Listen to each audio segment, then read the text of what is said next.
Hello दोस्तों, तो आप सभी लोग कैसे हैं। आशा करता हूँ कि आप सभी लोग अच्छे होंगे। तो दोस्तों, आप सभी का स्वागत है खजुराहो ट्रिप के पार्ट 4 में। चलिए दोस्तों, अब हम बढ़ते हैं प्रतापेश्वर मंदिर की ओर। गाइस, शिलालेख के पास में आपको एक स्टील की प्लेट नजर आ रही है। यह प्लेट नेत्रहीन या अंधे लोगों के लिए लगी हुई है। पहले मुझे भी इसके बारे में पता नहीं था, लेकिन बाद में मैंने यहाँ पर एक गार्ड से पूछा तो उन्होंने मुझे बताया कि ये नेत्रहीन लोगों के लिए लगी हुई है। इस मंदिर का निर्माण सन 1784 से 1854 ईस्वी के दौरान तत्कालीन छतरपुर के राजा प्रताप सिंह के द्वारा करवाया गया, जिनके नाम पर इस मंदिर का नाम प्रतापेश्वर पड़ा गया। मंदिर के गर्भगृह में योनि पीठ पर शिवलिंग स्थापित है। महामंडप, सभा मंडप तथा गर्भगृह के शिखर की संरचना भिन्न भिन्न है। यह मंदिर एक ऊंची चबूतरे पर स्थित है, जिसमें मंडप, सभा मंडप तथा गर्भगृह का प्रावधान है। चलिए गाइस, अब हम बढ़ते हैं आगे की ओर। फिर हम आ जाते हैं यहाँ पर। आप देख सकते हैं यहाँ पर खजुराहो का वेलकम बोर्ड लगा हुआ, जो देखने में काफ़ी सुंदर लग रहा है। चलिए गाइस, अब हम बढ़ते हैं लक्ष्मी मंदिर की ओर। तो गाइस, यह रहा लक्ष्मी मंदिर। सबसे पहले मैं आपको मंदिर के गर्भगृह की ओर ले चलता हूँ। गाइस, मंदिर के गर्भगृह में ताला लगा हुआ है, जिससे हमें मंदिर के बाहर से ही दर्शन करना होगा। मंदिर के गर्भगृह में धन की देवी माँ लक्ष्मी जी की अद्भुत मूर्ति विराजमान है। अगर गौर से इस मूर्ति को देखा जाए तो इसमें माता के 3 चेहरे देखने मिलेंगे। भले ही लक्ष्मी मंदिर अपने आसपास के अन्य मंदिरों की तुलना में कम भव्य है, लेकिन यह उस समय की कारीगरी का एक बेहतरीन उदाहरण है। आज यह खजुराहो की विरासत की व्यापक कतार में एक स्थान रखता है। चलिएगा, अब हम बढ़ते हैं वराह मंदिर की ओर। मंदिर में जाने से पहले हम शिलालेख पढ़ लेते हैं।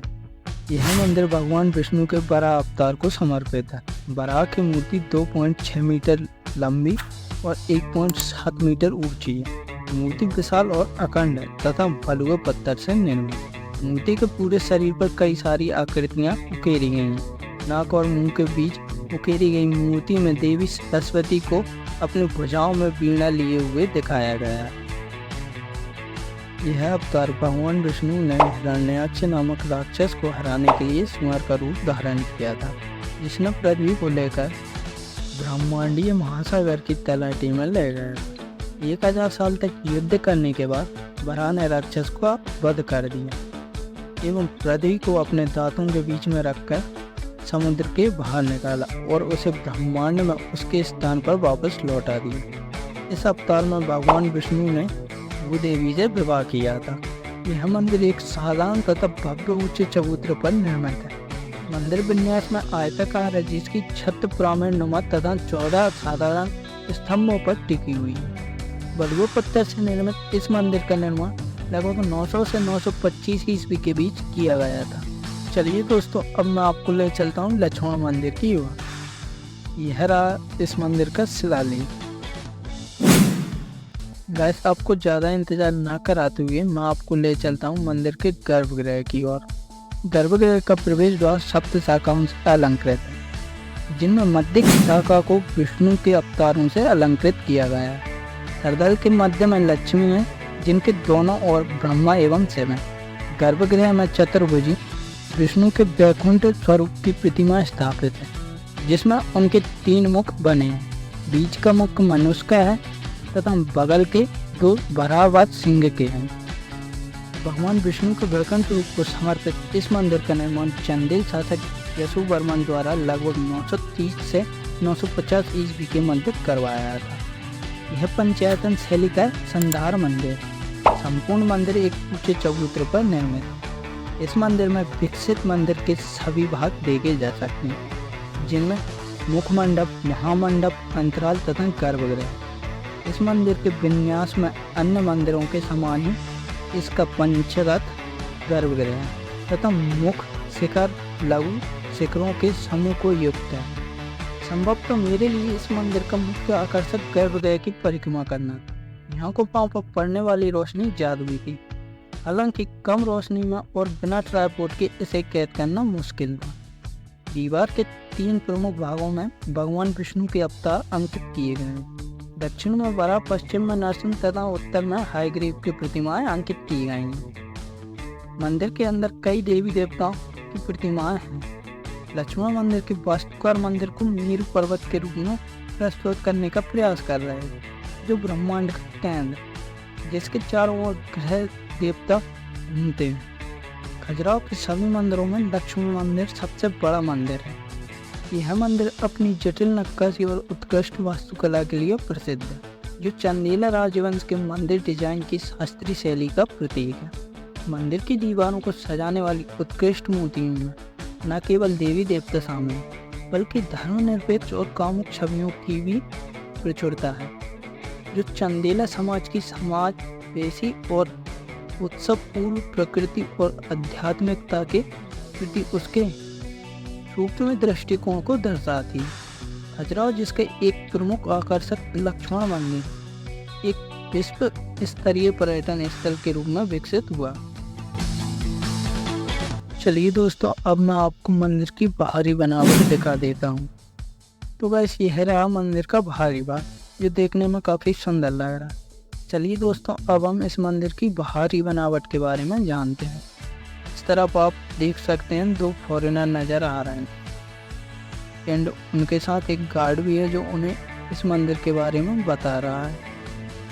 खजुराहो मंदिरों की मूर्ति कला बहुत ही बेमिसाल है। लक्ष्मण मंदिर में बहुत सारी मूर्तियाँ बनाई हुई हैं। सबसे पहले हमको गणेश जी की मूर्ति देखने के लिए मिलती है, जो लक्ष्मण मंदिर की दीवार पर एक आले में बनी हुई है। लक्ष्मण मंदिर की दीवार की नीचे की तरफ आपको बेल बूटे और हाथियों की प्रतिमाएं देखने के लिए मिलती हैं। यहाँ पर हाथियों की भिन्न प्रतिमाओं को बनाया गया है, जिसमें आप हाथियों को अलग अलग तरीके से देख सकते हैं। उसके ऊपर आपको एक पतली सी लाइन देखने के लिए मिलती है, जिसमें नृत्य, संगीत, शिकारी युद्ध एवं संभोग जैसी प्रतिमाओं को बनाया गया है।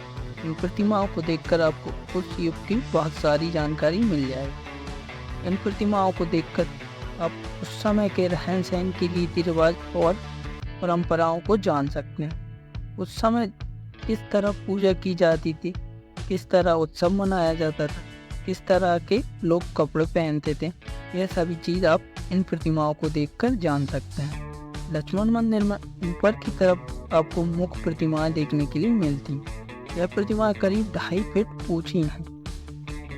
इसमें आपको भगवान शिव और विष्णु की प्रतिमाएं देखने के लिए मिल जाती हैं। भगवान विष्णु और शिव की प्रतिमाओं के आसपास सुंदरी और देव दासी और नाग कन्या इत्यादि की प्रतिमाएं देखने के लिए मिलती हैं, जो भिन्न मुद्राओं में लक्ष्मण मंदिर की दीवारों पर कामुक प्रतिमाएं भी बनी हैं।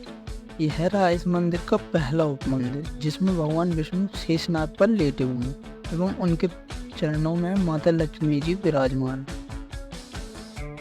गाइस, यह रहा इस मंदिर का दूसरा उप मंदिर, जिसके गर्भगृह में भगवान विष्णु के वाहन गरुड़ की प्रतिमा विराजमान थी, जो वर्तमान में लुप्त हो चुकी है।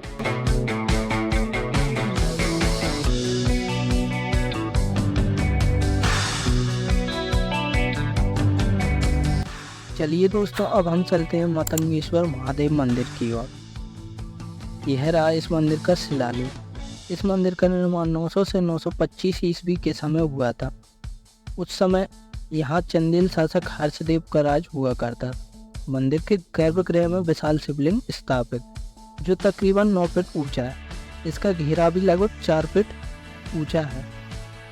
ऐसा कहा जाता है कि मंदिर में मौजूद शिवलिंग की हर साल शरद पूर्णिमा के दिन 1 इंच लंबाई बढ़ती है। मंदिर के अंदर वीडियो बनाने से मना किया गया है, जिस वजह से मैं आपको मंदिर का अंदर का नज़ारा नहीं दिखा पाऊँगा। इसके लिए मैं आप सभी से माफ़ी चाहता हूँ। इसके बाद फिर हम आ जाते हैं खजुराहो पश्चिम समूह के एंट्री पॉइंट पर। चलिए दोस्तों, इस ट्रिप को करते हैं हम लोग हम तो समाप्त। मिलते हैं फिर से एक न्यू ट्रिप में। अगर आप इस चैनल पे न्यू हैं तो चैनल कर लें सब्सक्राइब, वीडियो करने लाइक और अपने दोस्तों के साथ शेयर कर दें। एंड ये वीडियो आपको कैसी लगी कमेंट सेक्शन में अपनी राय देना ना भूलें। मिलते हैं फिर से एक न्यू ट्रिप के साथ, तब तक के लिए जय श्री राम।